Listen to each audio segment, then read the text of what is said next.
Muy buenas noches, mi nombre es Luz María Flores Cabello, soy coordinadora de posgrado de los programas de posgrado de la Facultad de Ciencias de la Comunicación, Turismo y Psicología.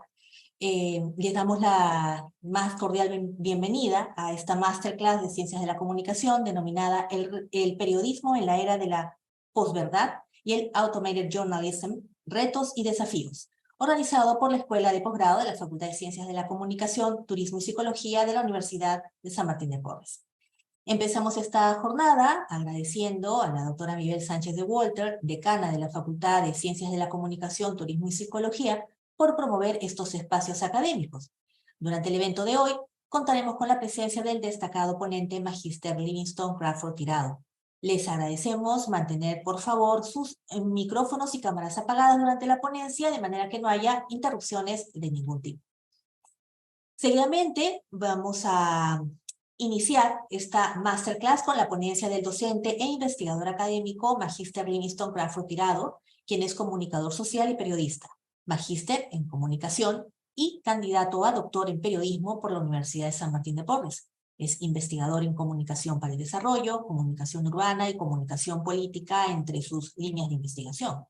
Se desempeña como docente universitario y asesor de tesis de posgrado en diferentes universidades. Doy el pase al profesor Livingstone. Bienvenido, profesor Livingstone, y gracias a todos los participantes. Muchas gracias, María. Buenas noches. Un gusto compartir con ustedes esta temática que de alguna manera nos es común en estos tiempos convulsos. Vamos a compartir pantalla.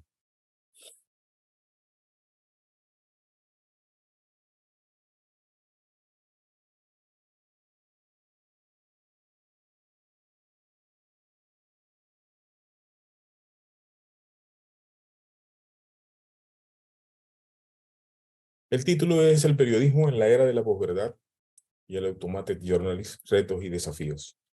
Y yo les he propuesto este índice que habla sobre, cuando hablamos de posverdad, hay que mirar el viejo debate sobre la posverdad, la pregunta por las verdades culturales, el origen de esos desencuentros científicos de la búsqueda por la verdad, ¿no?, en la ilustración, y luego una mirada a estos tiempos digitales y mirar cómo la ciudad se ha convertido en un espacio distópico en todo el mundo.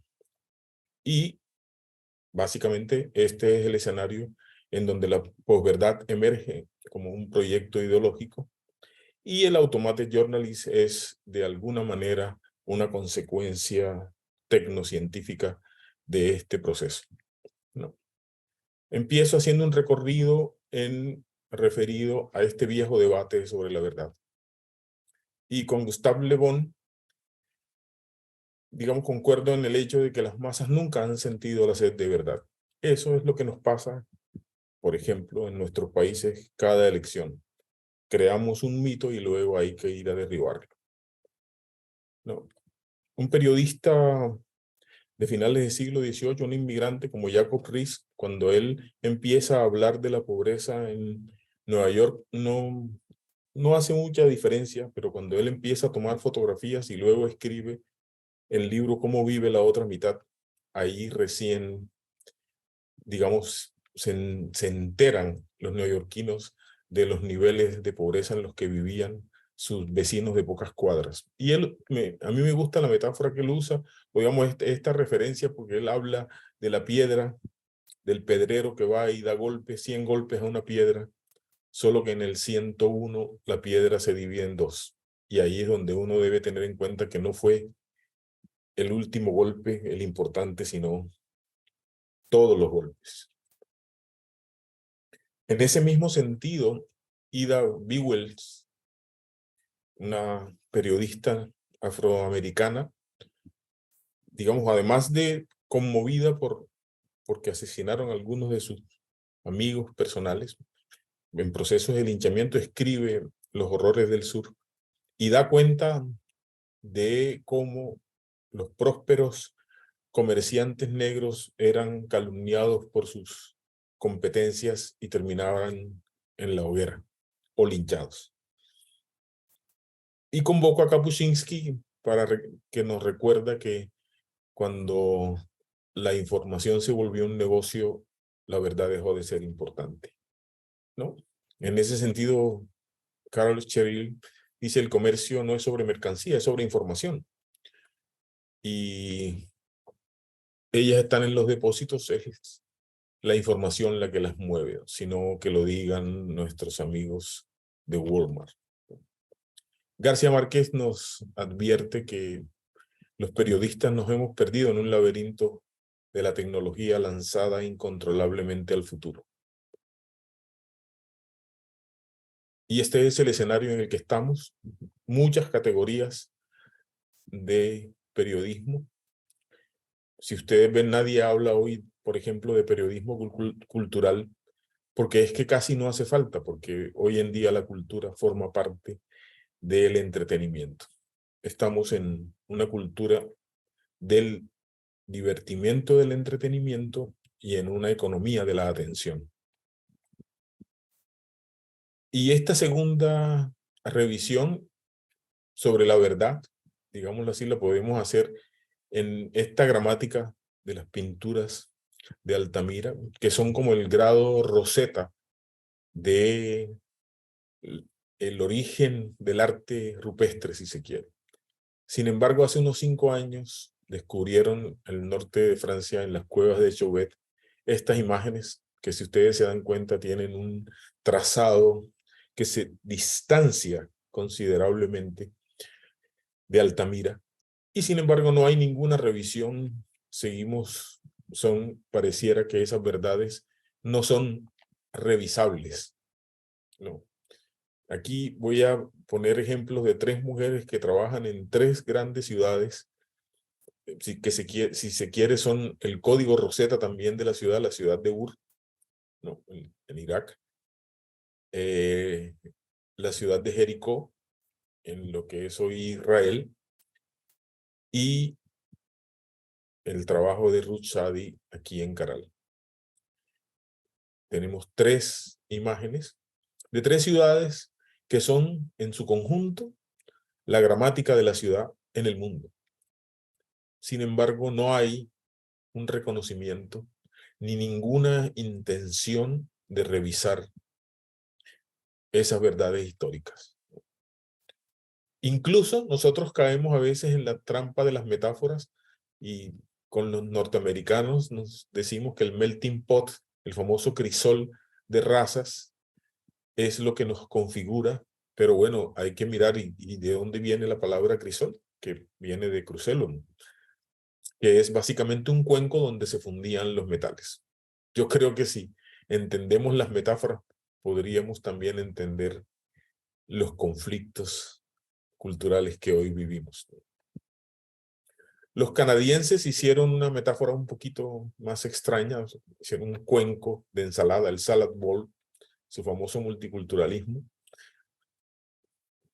Y la idea es que en la ensalada hay diferentes productos que tienen ingredientes comunes, ¿no? A nosotros nos tocó, en suerte, el sincretismo, ¿no? La influencia europea en estos lados vino vía sincretismo, pero nunca hay una pregunta por el poder, y además no tenemos muy claro qué significa esa noción de sincretismo, ¿no? Es por eso que la escritora Chimamanda Adichie dice que la historia única crea estereotipos.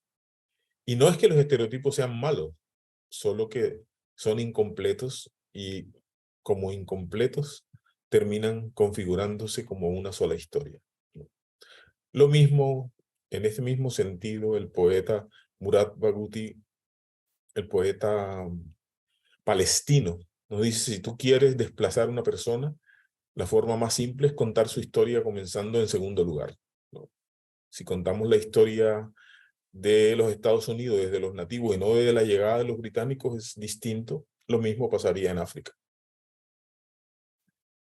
Y aquí, de todas maneras, si pasamos al tiempo de la Ilustración y a los prolegómenos de la Ilustración, hay un libro que se llama Ciencia Nueva de Giambattista Vico, que de alguna manera revisa, ¿no?, de manera crítica la propuesta de Descartes, ¿no?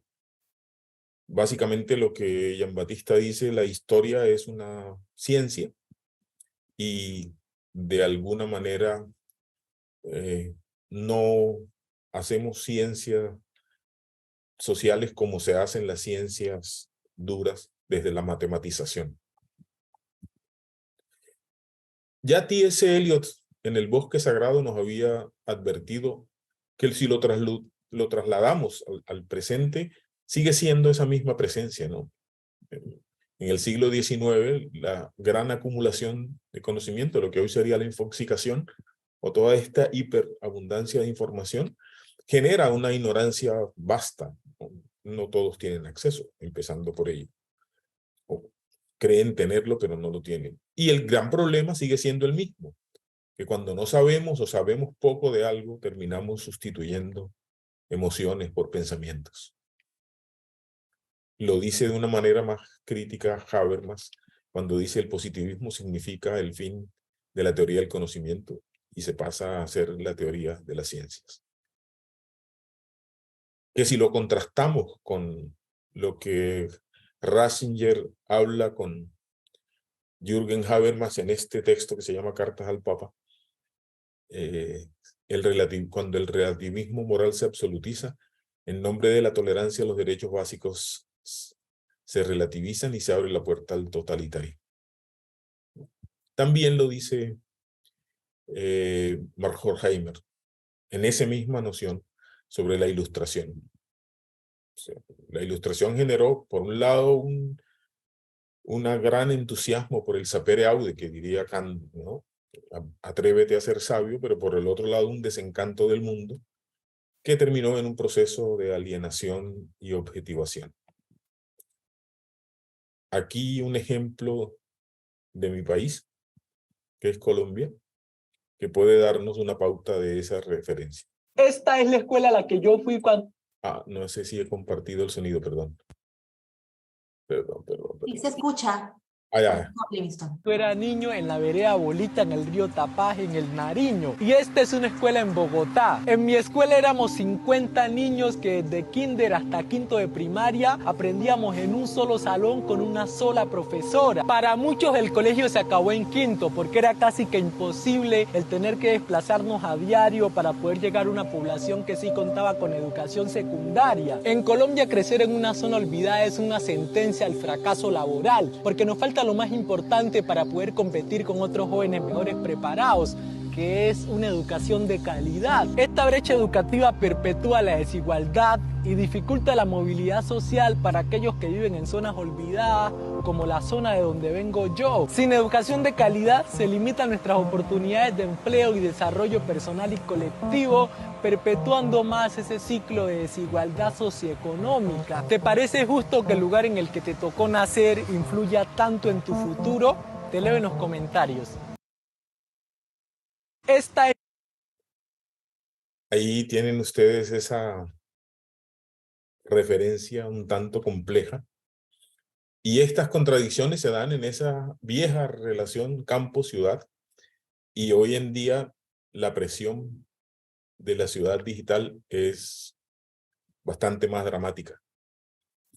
El politólogo Benjamin Barber en este texto termina diciendo que los estados son anacrónicos, son instituciones que deberían desaparecer y lo que deberían gobernar el mundo son los alcaldes. Básicamente esta es su propuesta en ese texto, ¿no? Hay que dejar de hablar de naciones y hablar de ciudades. En más o menos 2016, Gleiser, que es un profesor de Harvard, un economista, escribió ese libro y yo dije, pues después de la pandemia yo voy a ver en qué anda Edward Gleiser y encontré esta cita que me parece reveladora. Dice, la pandemia ha sido la amenaza más obvia para la vida urbana desde 2020, pero no es la única.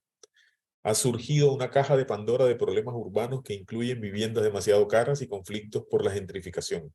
Todos esos problemas aparentemente dispares tienen una raíz común. Nuestras ciudades protegen a los de dentro y dejan que los de afuera sufran.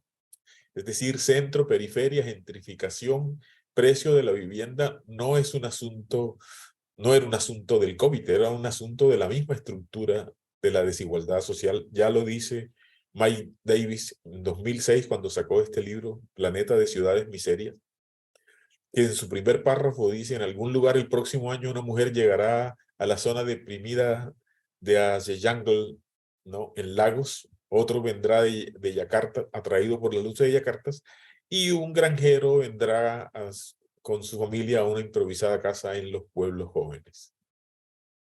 Ese cerro podría ser en Perú, pero no es en Afganistán. Y esta es la gramática. Este es de eso de Ciudad de Panamá, Lima, Caracas, y esto le está pasando ahora al primer mundo. Well, for most, flying some of the high-tech drones you can now buy online and in stores is an exciting hobby, but giving us a view of the world that even a decade ago, of course, was unimaginable. But one man is using his drone flying skills to combat one of the biggest problems in Seattle right now. The city has seen more than 2,000 car thefts in 2022, but he's helping some recover their stolen property. Fox 13 reporter Alejandro Guzman has more. Alejandro Guzmán. Entonces piensen ustedes las cadenas de televisión de los Estados Unidos, que acostumbrados a mostrar estas imágenes por fuera de su territorio, ahora teniendo que asumir ese presente. Pero también está la otra imagen, ¿no?, del ciudadano común que toma distancia, ¿no?, de estas narrativas del periodismo y se acerca a algunas notas como esta, por ejemplo. Esta es una realidad que nadie te muestra. O sea, aquí está el Paseo de la Fama y hay gente viviendo en las calles. O sea, literal, son muchos indigentes, homeless, que viven aquí en las calles.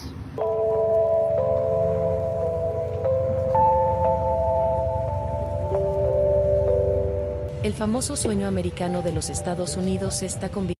Ya aquí ustedes se dan cuenta que el video o el road movie que colocan los habitantes tiene que ser intervenido por el periodismo para poderle darle sentido narrativo, ¿no?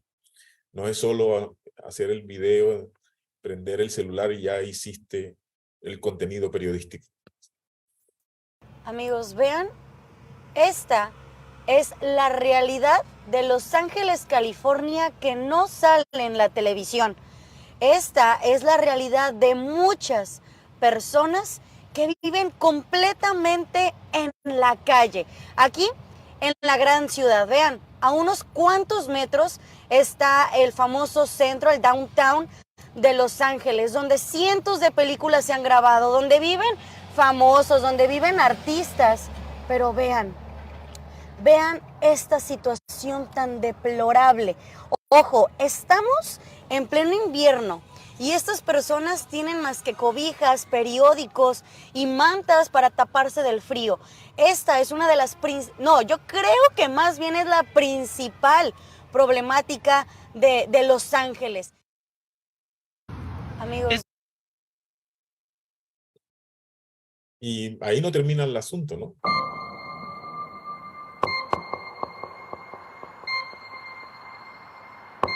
Si ustedes miran esta imagen, es parecida a la que les mostré de Ciudad de Panamá, Lima y Caracas, ¿no? O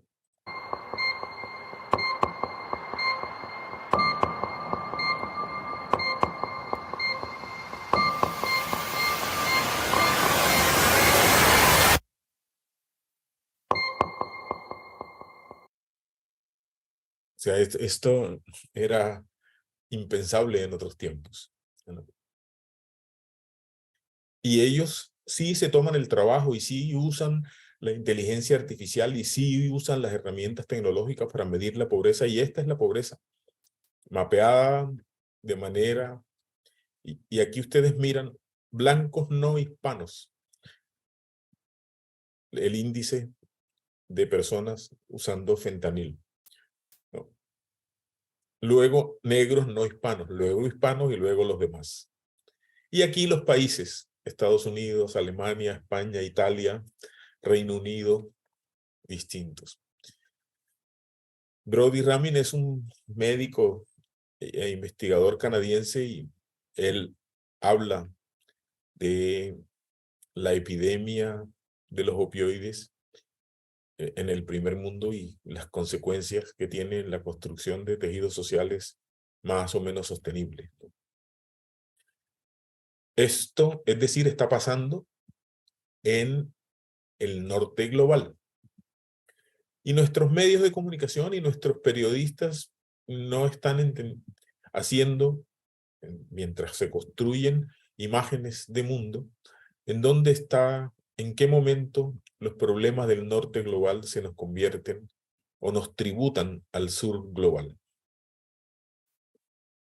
Si esto es el movimiento de Internet y de conectividad, y lo que está más oscuro es la brecha digital y lo otro es la conectividad, entonces es cuestión de que nos aparezca cómo resolver tareas pendientes que tenemos nosotros. Aquí un ejemplo. Así luce la ciudad de Lima, futura potencia mundial, vista desde un dron. Filmaciones actualizadas al 2023. ¿Vieron el avión? Tuve mucha suerte que no haya estado en la trayectoria de ese avión. Es raro que haya pasado a tan baja altitud y en zona de ciudad. Comenzaremos nuestro viaje desde el óvalo Monitor Huáscar, un paso a desnivel que fue inaugurado hace un año. Iremos a lo largo de la avenida Javier Prado. Seguimos avanzando a lo largo de la avenida Javier Prado. Durante este recorrido podremos ver varios centros comerciales como el Jockey Plaza y la Rambla.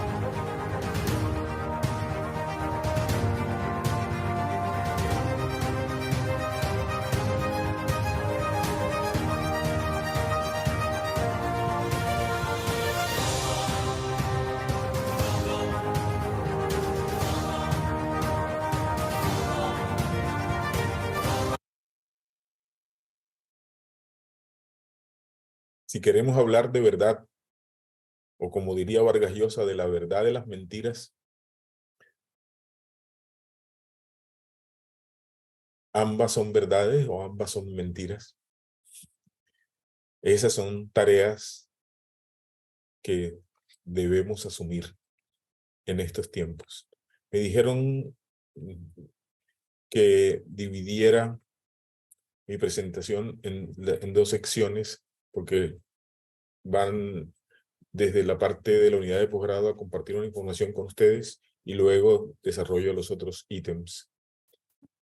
Magíster, muy buenas noches, gracias por el pase que me das, gracias a todas las personas que se encuentran conectados.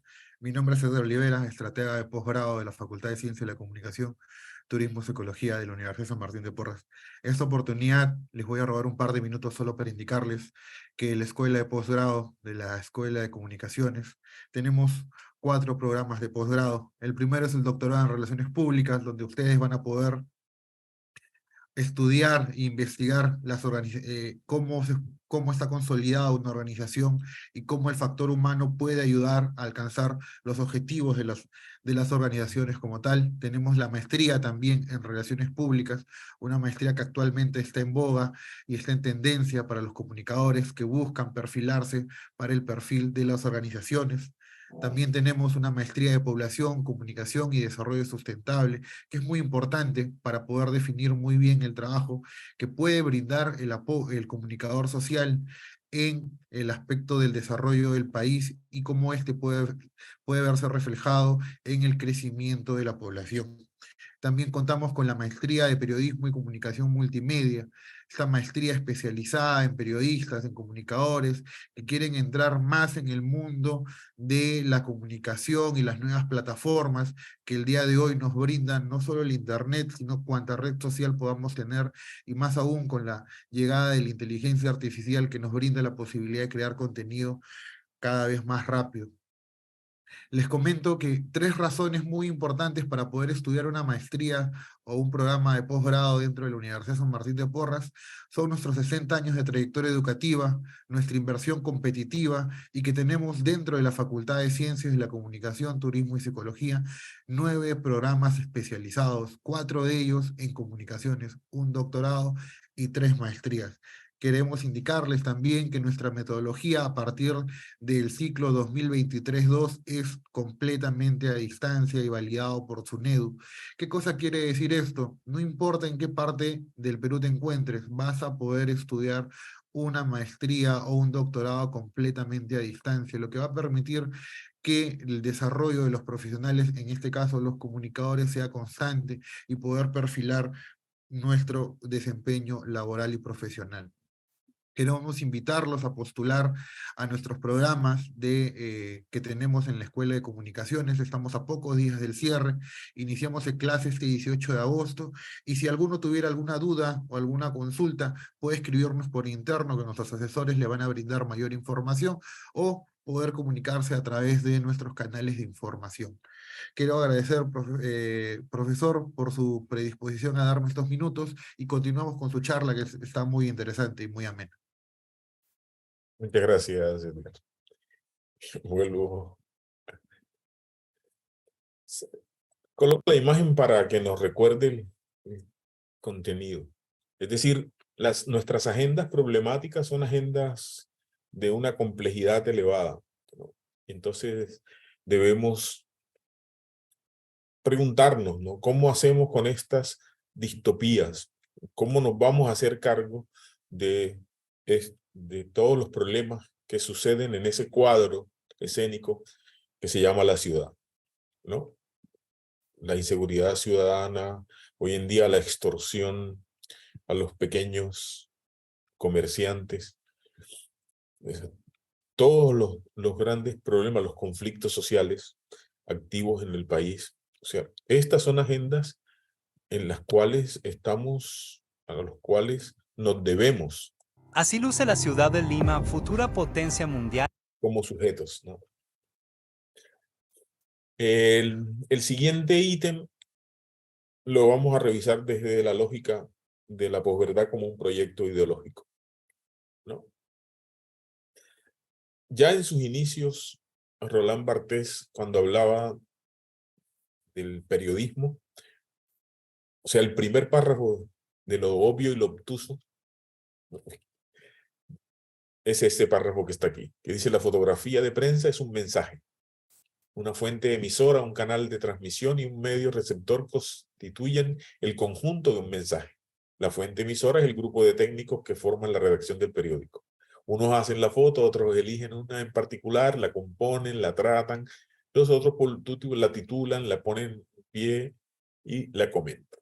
El medio receptor es el público. ¿Cierto? Hoy en día estos procesos son procesos más automatizados, pero el procedimiento es el mismo.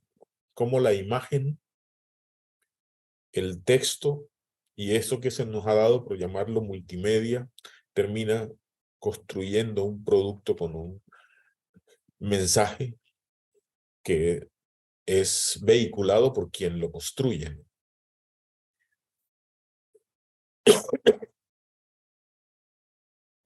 Comparto con ustedes lo que se viene.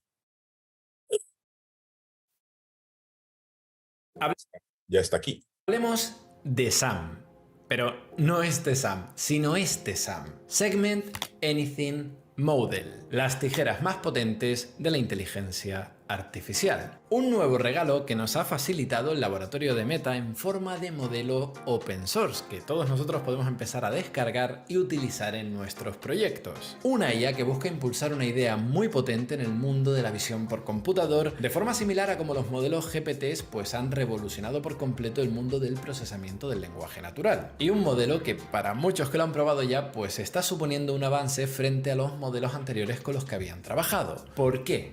¿Por qué es tan importante un modelo que solo segmenta, que solo recorta imágenes? ¿Y qué supondrá este modelo para el futuro de la visión por computador, de la robótica, de la realidad aumentada que tanto promueven desde Meta? Aquí el chico se pone en un comercial, entonces voy a volarme el comercial para ir a lo que nos interesa, que es en el 226. Aquí está. Anything Model, o modelo que segmenta cualquier cosa. Un modelo de segmentación capaz de segmentar cualquier cosa. Buen naming.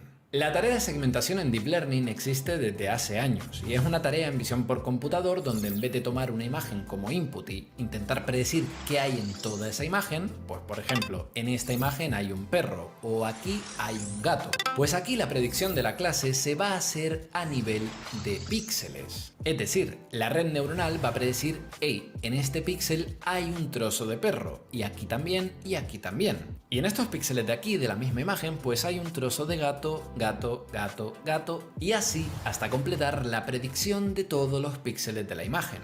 Cuando has hecho esto lo que obtienes como resultado es un mapa de segmentación, un mapa donde vas a tener identificado los diferentes elementos que hay en tu imagen. Y cuando tienes la masa de píxeles ya identificada y localizada, pues esto te puede servir para múltiples tareas. Pues por ejemplo, para borrar el fondo de una imagen y así sacar un nuevo sticker para WhatsApp, o usar esa máscara para hacer un inpainting y borrar justo ese objeto.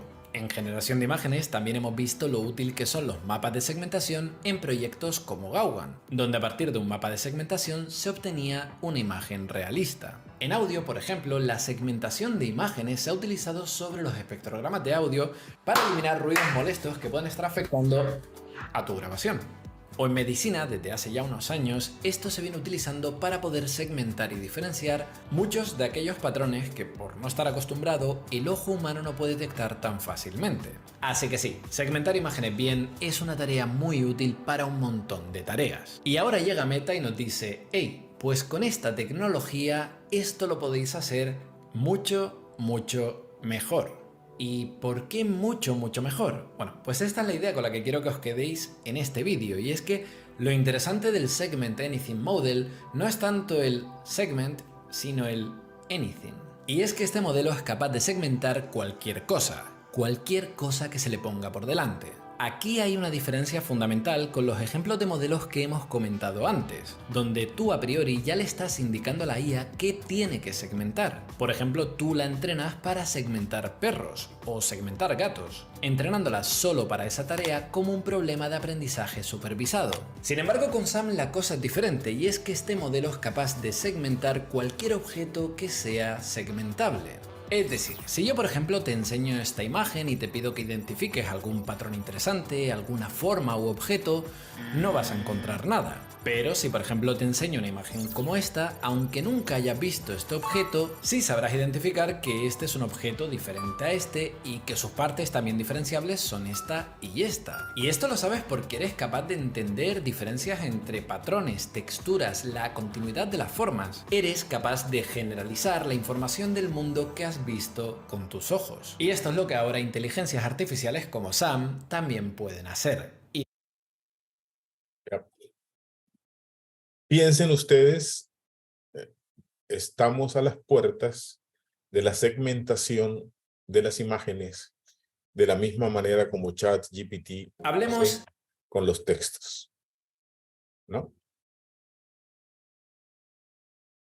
Ahí esa noción de la fotografía va a perder todo el sentido, porque difícilmente vas a poder identificar cuáles son una imagen que representa el mundo de lo real. Cathy O'Neil es una experta en Big Data y ella escribió hace unos 5 años este texto de armas de destrucción matemática. Y uno de los ejemplos que ella usa es cómo los Estados Unidos en el sistema educativo identifica dónde están los mejores profesores, genera una política de mejora para los docentes en las escuelas, y el premio de estos docentes es irse a las mejores escuelas. Es decir, que si un profesor en una zona rural tiene una máxima calificación, termina yéndose a un lugar en donde va a tener mejor paga y va a enseñar a estudiantes con más posibilidades. Igual Zeynep Tufekci, que es una experta en sociología digital, cuando habla de haber cubierto todos estos eventos de la primavera árabe, dice, estas redes sociales y todos estos algoritmos nos pueden llevar a una plaza, pero luego no se sabe cuáles son las acciones futuras. Guy Debord diría, los 5 primeros que llegan a la plaza son los únicos que saben lo que allí va a suceder. Y como vimos ahora rato, y en nuestro oficio de periodista hay que tener, creo yo, atentos esta máxima de Stuart Allen. No existe el periodismo ciudadano, existen testigos ciudadanos. Porque si todos tenemos un celular o una cámara que puede capturar las imágenes, siempre vamos a necesitar de una mano experta, que en este caso es la del periodista, para poderle dar sentido, para poder respetar los códigos éticos, para poder darle un tratamiento de contexto a la información. Claro que no podemos perder de vista que nosotros vivimos que el bosque en el que nos movemos es en el de la economía de la atención. Parece que muchas veces no nos damos cuenta, pero todas las grandes marcas requieren de nuestra atención. Diría el teórico Andreas Hebb, el tiempo es un recurso no renovable y precisamente hoy todo el mundo quiere nuestro tiempo.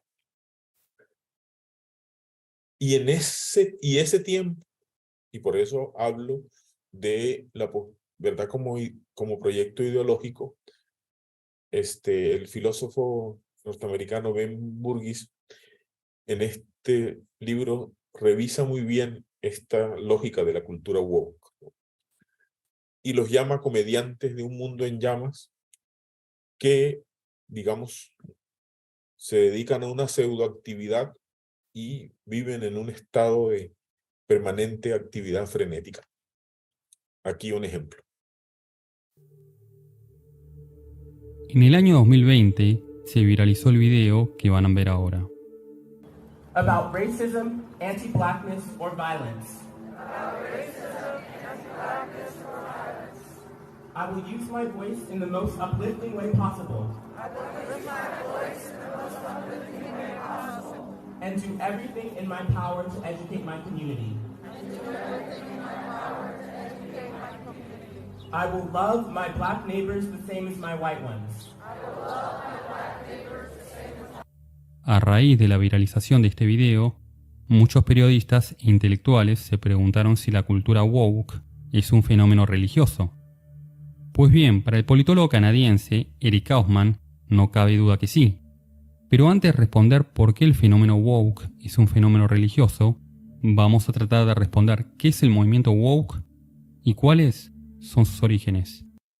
Bueno, ese es el escenario en el que se mueve, digamos, todas nuestras redes sociales están atravesadas por esos reclamos de lo que yo llamo unas conquistas placebo. Este texto de Humberto Eco, que se llama Número 0, describe un poco el tema. Dice, el drama de Internet es que ha promocionado al tonto del pueblo al nivel de portador de la verdad. Las redes sociales le dan derecho a hablar a legiones de idiotas que primero hablaban sobre el bar,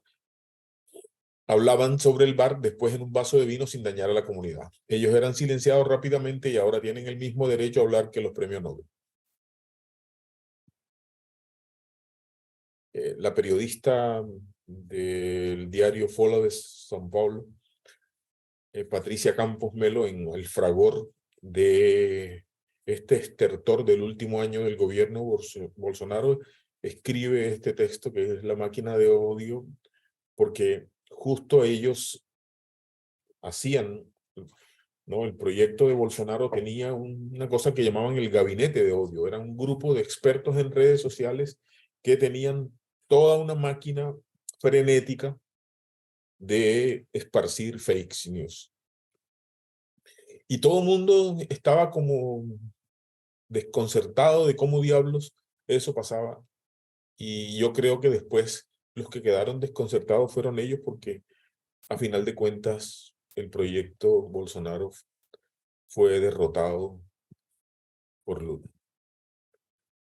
Y aquí estamos a las puertas de qué hacemos con el periodismo atravesado por la inteligencia artificial. En términos laborales, ya lo habían dicho por ahí en el año 2000, Moore y Woodcock, refiriéndose a la relación laboral. Estábamos camino a una gobernanza algorítmica y a una explotación aumentada, ¿no? Hace un par de años, Meredith Bussard, del MIT, nos advierte que ese entusiasmo colectivo tenemos que revisarlo porque hay algunos sistemas que están mal diseñados, ¿no? Y nos advierte mucho cuidado con esas utopías digitales a las cuales les queremos dar, digamos, el peso de que van a solucionar los problemas sociales que nos afectan, ¿no?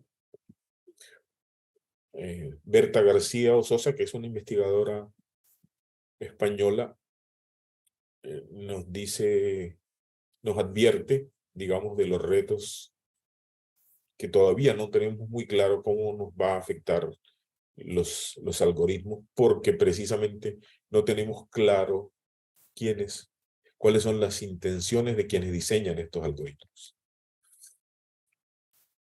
Mar Andrejevic nos habla de toda esta industria de la automatización de la información, y en este caso del periodismo, está combinándose, ¿no?, con la toma de decisiones algorítmicos y el aprendizaje automático.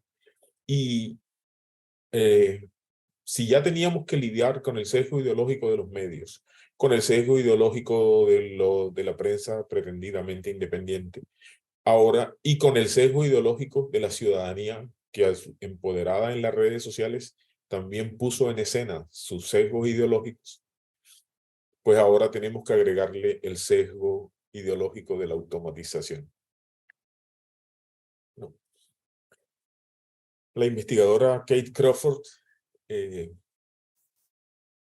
nos advierte que la inteligencia artificial ni es inteligente, ¿no? Son sistemas diseñados para servir a intereses específicos, ¿no? Y John Cheney Lippert nos advierte un aspecto un tanto más preocupante, un poco más complejo, ¿no? Él nos dice que toda esta forma de ubicación de los algoritmos termina construyéndonos, ¿no?, como objetos que producimos información que va a ser utilizada por otros. Cuando le mandé este artículo a un amigo mío, me decía, oye, mi Chomsky está vivo. Le digo, para que veas, no se ha muerto, y no solo no se ha muerto, sino que está diciendo cosas interesantes. En este artículo, si ustedes ven, es de marzo 8 de este año. Y él lo escribió con otro autor que no recuerdo su nombre ahora. Hice la falsa promesa de ChatGPT. Y es lapidario en su descripción. El ChatGPT es un sistema de chat que consiste en una tecnología avanzada de plagio y una manera de evadir la educación.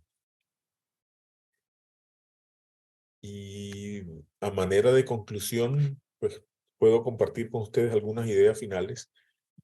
En primera instancia, con eco de que el Internet es un gran invento. No vamos a ser distópicos de que solo que no construye memoria. Entonces, a cada uno de nosotros como sujeto nos toca la tarea de mirar qué memoria queremos construir de nosotros mismos. Yo sostengo que no se trata de ser apocalíptico o integrado, digamos, o utilizando las categorías eufóricos y disfóricos, las categorías gramscianas de euforia y disforia. Yo lo que creo es que hay que buscar un justo medio hermenéutico que nos permita orientarnos en este infinito bosque de señales digitales, ¿no?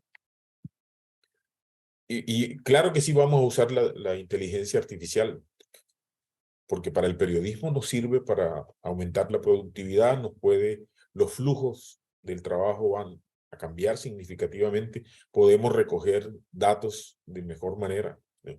Podemos hacer investigación de manera más rápida, eso es innegable. Pero no podemos perder de vista de que nuestra sociedad ha generado esquizoides, y decía Félix Guattari, no, en los años 90, que nuestra sociedad produce esquizos como produce champús o coches, con la única diferencia que no pueden venderse. Desafortunadamente, Félix Guattari no está vivo, porque si estuviera vivo hubiera tenido que replantearlos. Porque hoy los esquizos sí pueden venderse. Basta mirar los influencers que inundan nuestras redes. Y creo que Guy Debord tiene razón cuando dice que experimentamos un mundo invertido, ¿no? Lo verdadero es solo un momento de lo falso. Y ya nos los había advertido el filósofo Aldous Huxley cuando nos dice: la ciencia y la técnica al servicio de los intereses del poder nos van a generar un mundo de dominación absoluta, ¿no? Creo que nadie se va a escapar. Digamos, todos estamos incluidos en este proyecto de la Big Data y la inteligencia artificial. Dietrich Bonhoeffer, que fue asesinado por Hitler, que era un religioso católico, tiene esta expresión que a mí siempre me ha encantado y que es válida para su tiempo y para este tiempo: la estupidez es más peligrosa que la maldad. La maldad puede ser combatida, pero no se puede hacer nada contra la estupidez. No existen protestas que tengan como objeto derrotar la estupidez. Es improtestable. Y con Popper diría que ningún argumento racional tendrá un efecto racional sobre un hombre que no quiera adoptar una actitud racional. Y yo creo que en esta era de la posverdad es imperativo desarrollar competencias investigativas. De no hacerlo, seremos zombies digitales en un mundo post-humano. Muchas gracias. Muchas gracias, profesor Livingston, por todo lo que nos está contando, con la cantidad de autores y libros, las fotos que las ha puesto ahí para que los sepamos identificar. Mire, tenemos un par de preguntas muy interesantes que se las voy a leer y un poco para que nos pueda dar una idea redondeando estos puntos de vista, ¿no? Mariana Luján pregunta: ¿cuál es el impacto del automated journalism en la calidad y la ética periodística, ¿no? Y cómo se pueden mantener los estándares de veracidad y objetividad, ¿no? Y por su lado, Nora Rojas también comenta, ¿no? ¿Cómo pueden los periodistas adaptarse a utilizar herramientas tecnológicas para combatir la desinformación en la era de la posverdad? Coincidiendo en este sentido, creo yo, ambas preguntas desde esta perspectiva, ¿no? De esa capacidad del periodista de adaptarse dentro de un margen de la ética, ¿no? Sí, gracias. Interesantes preguntas, ambas y relacionadas, ambas preguntas. Claro, si ustedes miran ahora, cuando hoy el ChatGPT, tú le dices: quiero información sobre estos aspectos específicos, te va a traer un menú. Solo que hay un pequeño problema, y lo advierte Chomsky en ese artículo que escribió, que el ChatGPT es un gran plagio. Él dice: pero ¿cuál es el milagro que nos ofrece ChatGPT si antes teníamos Google y podíamos buscar un montón de fuentes, y de esas teníamos las distintas versiones que nosotros tenemos? El problema es que ahora ChatGPT nos da una versión, nos da una sola, y entonces hemos abandonado la multiplicidad de posibilidades que ya nos daba la información que tenía por una sola información. Esa es una advertencia que a mí me parece celebrable. O sea, yo me reía, todo el tiempo me reía leyendo el texto cuando lo encontré, porque yo decía, claro, semejante. Hay, por ejemplo, hay otro autor que viene y empieza a preguntarle a ChatGPT y lo empieza a plantear problemas éticos, Y entonces una de esas le dice, bueno, ¿pero y qué hago si estoy deprimido? Y el ChatGPT le dice, vaya al médico. Imagínense. Entonces, claro, allí uno se da cuenta que todos los procesos de robot journalism y de automatic journalism, nosotros tenemos que saber cuál es la información que queremos buscar, ¿no? Recopilarla y que ChatGPT, que la inteligencia artificial nos sirva de fuente primera para ir, digamos, buscando una versión y después nosotros tener ya unas rutas posibles para contrastarlas con otra información. Creo yo que esa es la virtud que nos ofrece la herramienta. Por eso yo les digo que no hay que ser ni eufóricos ni difóricos, y ni se trata, yo no vine a decirles aquí que esto es una desgracia, ni que todo hay que salir corriendo a que todo es ChatGPT y que todos, como si ustedes se dieron cuenta, yo he hecho una pequeña muestra en un evento como este, que es un evento académico, de referentes teóricos en donde están combinados los autores del pasado y los autores del presente en un equilibrio que tenemos que mantener. O sea, la única forma de no marearnos en este mundo de hiperseñales es poder saber cuáles son nuestros marcos teóricos. Muchos de los autores fueron los autores que yo y tú estudiamos cuando estábamos en las aulas de pregrado. Sin embargo, uno no dice, como ya estamos en estos nuevos tiempos, ahora hay que salir corriendo a donde están todos los autores nuevos. O sea, debemos generar, como yo digo, un centro hermenéutico que nos permita dialogar entre el pasado y el presente para poder darnos una ubicación un poco más lógica, ¿no? Y en esa línea, Andrea pregunta si hay marcha atrás en medio de esta vorágine de avance o estamos condenados a un futuro donde distinguir la realidad del montaje será casi imposible. Bueno. Es precisamente por eso les mostraba este SAM, ¿no? No. Es que es en el día que yo encontré eso, porque bueno, si ustedes se dieron cuenta, ahí he estado observando así nerviosamente ese fenómeno hace rato, por eso escogí el tema, porque claro, como un autor que no ha estado en estos temas, voy como un autor nervioso, observador nervioso de la realidad, ir mirando los fenómenos, pero ir mirando los referentes teóricos que están hablando del tema, ¿no? Y ahí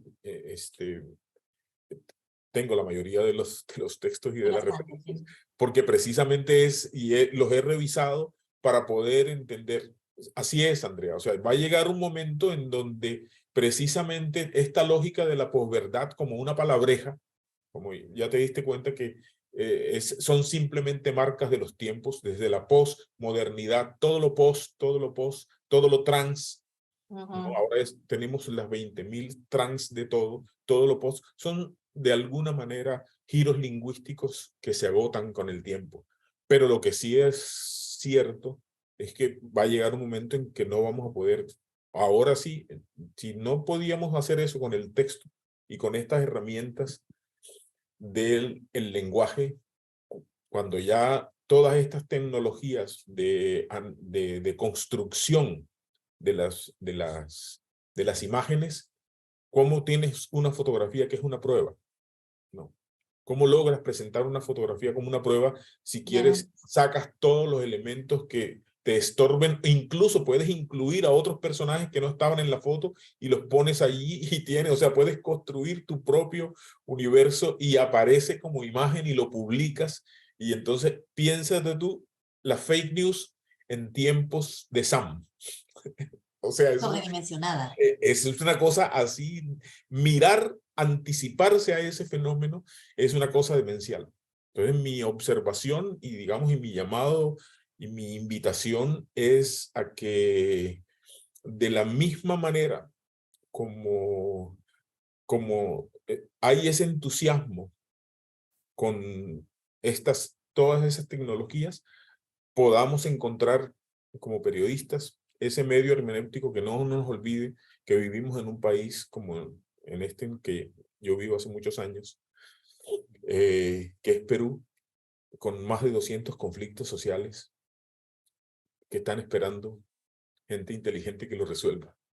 Y que es urgente que podamos... Y es parte de... y que es Justamente parte de, ¿no? de nuestro trabajo. O sea, de nuestro trabajo de periodismo de servicio, también estar siempre actualizados y no dejar de aprender y de estudiar y de adquirir conocimiento, porque en nuestro campo hay mucho, hay mucho que aprender. no, y lo interesante es que si ya los dueños de los medios hubieran podido comprarse los bots y hacer su negocio, nos hubieran despedido a todos, solo que se dieron cuenta que no nos pueden despedir. Así es, así es. Porque Seguimos siendo precisamente muy útiles y importantes.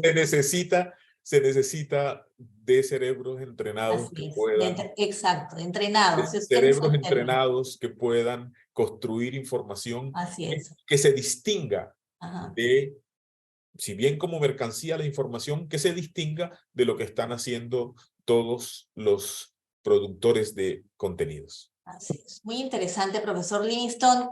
Bueno, con esta corta charla, pues damos por cerrado este conversatorio. Muchísimas gracias, profesor Livingston, y todas las personas que participaron también con sus preguntas. De mi parte, pues agradecemos a todos los asistentes por participar del Masterclass de Ciencias de la Comunicación, el periodismo en la era de la posverdad y el Automated Journalism, retos y desafíos, organizado por la Escuela de Posgrado de la Facultad de Ciencias de la Comunicación, Turismo y Psicología de la Universidad de San Martín de Porres. Asimismo, los invitamos a seguir las redes sociales de la FCCTP, posgrado FCCTP, para que estén al tanto de los programas de maestrías y doctorados que estamos ofreciendo. Si desean alguna información adicional sobre las maestrías y doctorados en Ciencias de la Comunicación, pues el asesor también se encuentra disponible para poder atender sus consultas. De nuestra parte, muchísimas gracias por su participación, profesor Livingston. Estamos siempre en contacto y muchas gracias por su presentación y su tiempo. Gracias. Gracias a todos. Gracias a ustedes.